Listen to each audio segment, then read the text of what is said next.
It all started with a moment that honestly is probably a little too familiar for many of us. Author Nir Eyal was having this great afternoon with his daughter. They were using an activity book, and one of the questions was, if you could have any superpower, what would it be? But Eyal, well, he can't tell you his daughter's answer. Because right in that moment, he glanced at his phone. Just for a second. But by the time he looked up, she was gone. She'd gotten the message loud and clear. Whatever was on that screen was more important than she was. And that one single, painful moment, that's what kicked off a 5-year mission to figure out and defeat distraction for good. So yeah, that moment set Eyal on a quest. And what he discovered is that the ability to be indistractable isn't just some nice-to-have skill. No, it's arguably the most important skill for being successful and, happy in the 21st century. It's a real-life superpower. And the good news is he developed a 5-step framework to help every single one of us get it. So, how do we get there? Well, our journey today has 5 main stops. First, we're going to totally redefine what we're actually fighting against. Then we'll look inward and learn how to master our internal triggers. After that, we'll get proactive and make a plan for what we want to do. Hack the external world that's always trying to grab our attention. And finally, create some packs to act as our ultimate firewall against distraction. Okay, first things first. We have to really understand what we're up against. See, most of us think the opposite of distraction is focus. But it turns out that's not quite right. The real clue is actually hidden in the origin of the words. Check this out. Both traction and distraction come from the exact same Latin root, trahere, which means to pull. And that little detail tells us everything. They are both actions that pull us in one direction or another. And this is where it all clicks. Traction is any action that pulls you toward what you really want in life. Your goals, your values, the kind of person you want to be. Distraction, then, is any action that pulls you away from those things. So checking your work email might feel productive, but if you plan to spend that hour writing a chapter of your book, guess what? It's a distraction. So if the exact same action, like checking email, can be traction 1 minute and distraction the next, what's the difference? What is that one little word that separates them? Intent. That's it. That's the secret sauce. If you plan to sit down and watch a Netflix movie with your family and you are totally present for it, that's traction. But if you're watching that same movie because you're avoiding that tough project you're supposed to be working on, that's distraction. It comes down to a powerful idea. The time you plan to waste is not wasted time. It is all about what you intended to do. All right, so with that crucial distinction made, now we can dig into the real source of the problem. And this is where most of us get it completely wrong. We love to blame our phones, right? Or our chatty coworkers, or our overflowing email inboxes. But the truth is, almost all distraction starts not out there, but right inside our own heads. This leads to a pretty mind-blowing insight. Time management is actually pain management. That urge to get distracted, to procrastinate, to check your phone for the 100th time today, it's not some character flaw. It's a totally natural, hardwired human impulse to just avoid discomfort. Think about it. Every single thing we do is prompted by this desire to escape a feeling we don't like. Feeling lonely? We check Instagram. Feeling uncertain about a project? Suddenly we have the urge to Google something totally random. Feeling bored for like half a second? We open up YouTube. And that leads to a conclusion you just can't avoid. If we don't learn how to handle our own internal discomfort, no app, no productivity hack in the world is ever going to save us. So how do we actually do that?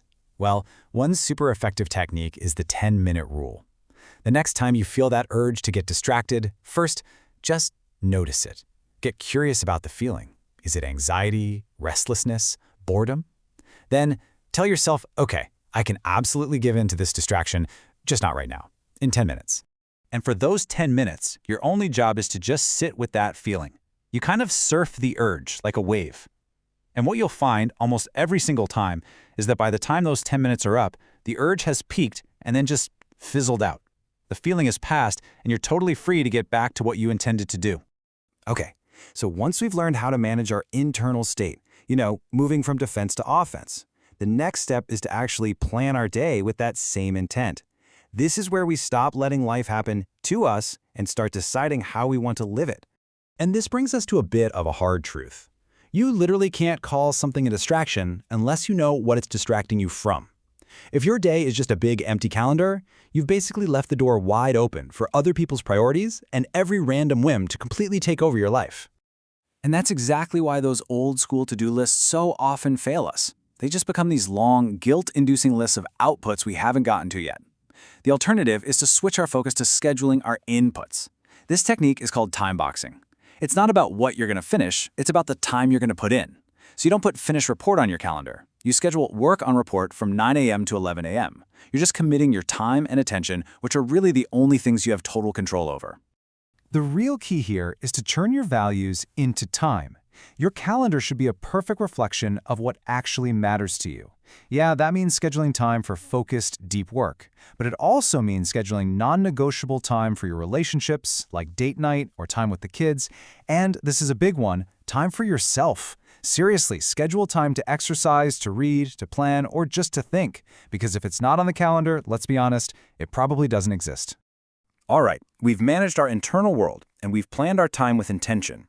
Only now are we ready to deal with all those external triggers, all the pings, dings, and rings in our environment that are constantly trying to hijack our attention. And to see just how powerful a really simple hack can be, you have to hear this incredible story from a hospital. Did you know that preventable medication errors are one of the leading causes of death in the US? And a huge reason why is that nurses get interrupted constantly while they're doing their medication rounds. So a group of them tried a simple fix. They wore these cheap plastic vests that just said, "Drug round in progress, do not disturb." The result? It was incredible. Medication errors were cut by a staggering 88%. We all need our own version of that do not disturb vest. At home with the kids, Eyal actually suggests a silly hat he calls the concentration crown to signal when you're doing focused work. At the office, a simple sign on your computer monitor works wonders, and on your phone, the most powerful vest of all is just taking 15 minutes to turn off every single notification that isn't from a real human being and doesn't actually serve your goals. It really all comes down to asking yourself this one critical question about every app, every notification on your phone. When a ping helps you do something you already planned to do, like a calendar alert for a meeting, it's serving you. But when it pulls you away from being present with your daughter, you're serving it. It's time to take back control. And finally, for those times when our willpower just isn't going to be enough, we have one last line of defense. It's using a pre-commitment, or what we call a pact, to lock in our future behavior and save us from our future, more distracted selves. This idea is thousands of years old. You've probably heard the story of Ulysses and the Sirens. Ulysses knew ahead of time that he wouldn't be able to resist their deadly song when he heard it, so he made a pact in advance. He had his crew plug their own ears with wax and then tie him to the mast of the ship so he couldn't steer them onto the rocks. He used a pre-commitment to defeat that future temptation. And we can create our own Ulysses pacts. An effort pact just makes the distraction harder to get to, like putting a timer lock on the cookie jar, or using an app that blocks distracting websites while you're working. A price pact adds a financial cost. Maybe you agree to pay a friend $20 every time you skip a workout you committed to. But the most powerful one by far is the identity pact. This is where you actually change how you see yourself. You start calling yourself Indistractable.